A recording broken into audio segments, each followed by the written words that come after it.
Passport এসে গেলে প্রথম ডেস্টিনেশনটা কোথায় হবে? দুবাই? প্রথম দুবাই, তারপর কি কি আছে লিস্টে? তারপর America, south Africa, Malaysia? Malaysia. Malaysia তো ঘরের কাছেই, কিন্তু ঠিক আছে, একটা কোনো ডায়লগ তোমার ভাইরাল।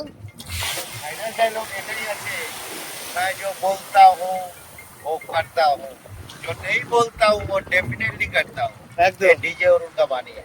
আচ্ছা আচ্ছা। वास्तव मैं बोला था 3 तारीख मौसमी आइलैंड, तो मौसमी आइलैंड है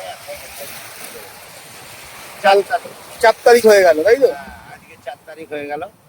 আর আমার 6 তারিখ পাসপোর্ট অফিস ইন্টারভিউ ডেট আছে।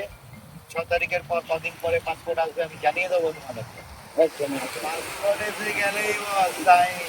পাসপোর্ট এসে গেলে প্রথম ডেস্টিনেশনটা কোথায় হবে? দুবাই? প্রথম দুবাই, তারপর কি কি আছে লিস্টে? তারপর America, south Africa, Malaysia? Malaysia. Malaysia তো ঘরের কাছেই, কিন্তু ডাকছে। তাই না? মালয়েশিয়াও ডাকছে। তাহলে দেখা যাবে এগুলো আস্তে আস্তে। এগুলো আস্তে আস্তে দেখা যাবে। এনজয় করছে ডিজে অরুণ, আর সব বাড়বে চলে যাবে। সব যাবে ভাড়বে, হুম, আর এনজয় করবে ডিজে অরুণ। একদম একদম।